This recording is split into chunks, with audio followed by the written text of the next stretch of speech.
안녕하십니까. 안서해기분의 대표 박영조 회사입니다.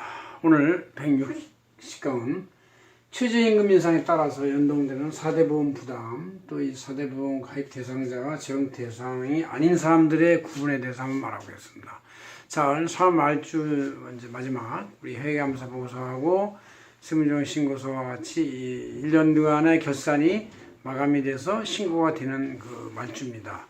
이번 주에 많은 이 근로자들, 회계사들, 안세 사람들이 이제 이 많은 노동에 집중이 되는 시간이고, 또 그 데드라인에 걸렸기 때문에 그 데드라인 돌파해야 되죠. 데드라인을 못 지키면 무신고가 되는 것이고 미제출이 되는 것이기 때문에 공익에 큰 피해를 일으키고 혼란을 일으킵니다. 그래서 이거를 무조건 고쳐야 되는데, 이런 거를 커버해 주는 게 이제 4대 보험이죠. 4대 보험. 4대 보험에는 국민연금, 건강보험, 고용보험, 산재보험 등등이 있는데, 이런 것들은 이제 특히 직장 근로자들한테는 월급에 거의 이렇게 비례 변동되기 때문에, 그 소득세 같은 경우는 이 소득공제와 세액공제와 이런 걸 다 빼고 난 나머지 차익에 대해서 과세가 되니까 연봉이 한 3, 4천까지는 거의 면세점에 가까울 정도로 세금이 적거나 아예 없거나 하게 되는데, 이 4대 보험은 그 연봉이 1000이든 5500이든 어쨌든 무조건 그 비례대로 쭉 붙어 올라가죠. 그래서 대체로 4대 보험의 총 부담 비율이 한 이제 이제는 18% 내지 19%쯤 됩니다. 그죠? 이 국민연금이 9%고, 건강보험료가 6.4%쯤 되고, 고용보험료가 1%쯤 되고, 산재보험료도 1%쯤 되면 이걸 다 더하면 50, 15, 17, 15, 17, 17.4, 17.4% 정도 이렇게 되니까, 이게 모든 급여 자가도 여기 무조건 비례로 붙어서 올라가기 때문에, 이게 그냥 다른 세금은 이게 아무것도 아니구나. 이게 제일 큰 부담이에요. 그래서 우리 안세금원의 기장이나 세무 담당 직원들, 또 회사의 재무자문을 하는 직원들도 매번 고객들하고 신규 신입들, 또 기존 직원들에 대해서 4대 보험에 대한 논의가 어떻게 보면 그 일하는 서비스 시간의 반 이상을 차지할 정도로 굉장히 복잡하고 민감하고 중요한 문제이기도 합니다. 그래서 왜냐하면 이 실제 부담이 되면서 또 받아가는 근로자들은 실제 자기 손에 쥐어지는 게 아니고 공기관으로 가서 그게 이제 공적으로 쓰여지니까 이게 아픈 사람하고 많이 내는 사람하고 이게 다 이제 틀려요. 그죠?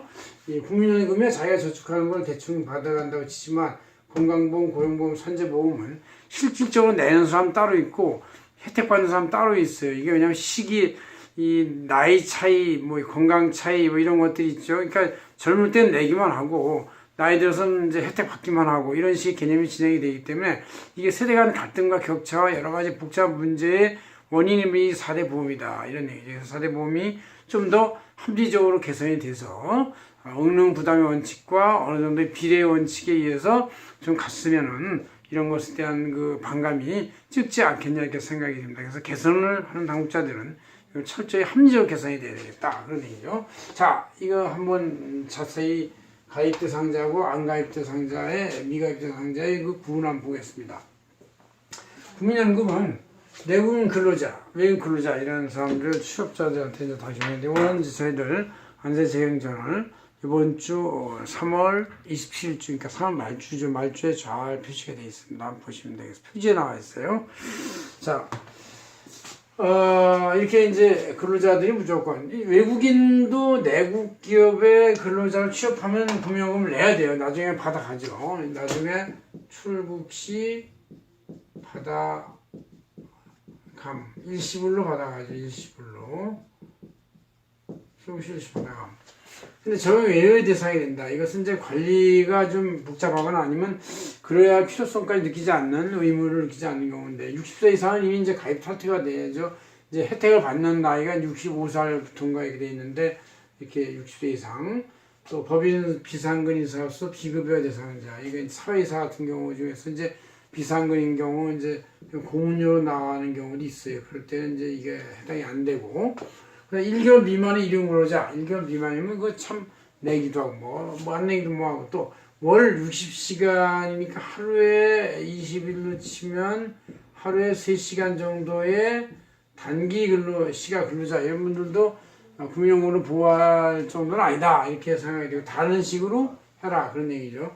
노령연금 수급권자. 그러니까 이제 이거는 이런 된 경우는 급여를 지급하는 입장에서 볼 때 국민연금 9%의 쌍방 9%, 5%, 4.5%씩 부담이 없는 그런 경우가 된다 그런 얘기죠.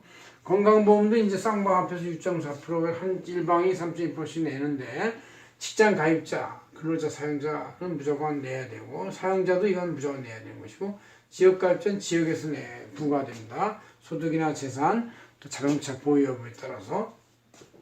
자, 그러나 이 건강보험도 1개월 미만의 일용 근로자나 월 60시간 미만의 단시간 근로자, 또 주거 부정 근로자. 이거 주거 부정은 어디가 치료받을지도 모르니까 이제 그렇다는 얘기고 근로자가 없는 사업장의 사업주도 근로자가 없는데 자기 혼자인데 뭘 이걸까지 내냐 그래서 이제 지역으로 내려가고 고용보험도 약 1%, 뭐 0.몇 % 이렇게 있는데 사업장의 모든 근로자가 낸다. 그러나 역시 비근로자로서 근로자가 아닌 사업주, 임원들은 이제 고용보험에서 실업급여를 받을 일이 없죠. 왜냐하면 그건 임원에서 사임이지 퇴직이나 해고나 이런 공고사직 개념이 아니다 그런 얘기죠. 65세 이후의 신규 취업 근로자 또 60시간 미만의 단용시간 근로자는 계속 들어가네요. 외국인 근로자들도 이제 고용보험에 쭉 나가는 거고 그 계약기한이 끝나는 거기 때문에 역시 고용보험을 가입하는 대상자가 아니다. 실업급여 대상자가 아니다 그런 얘기죠. 산재보험 이제 직장에서의 어떤 재해나 사고나 이런 거에 따라서 몸이 다치는 경우에 대한 보험인데 이건 사업장 모든 근로자에 해당이 되죠.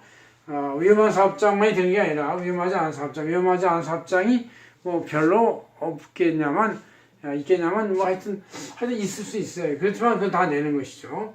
그러나 위험도가 적은 가정 내 고용 활동 이것은 이제 뭐 재택근무나 이런 것들 말하는 거겠죠.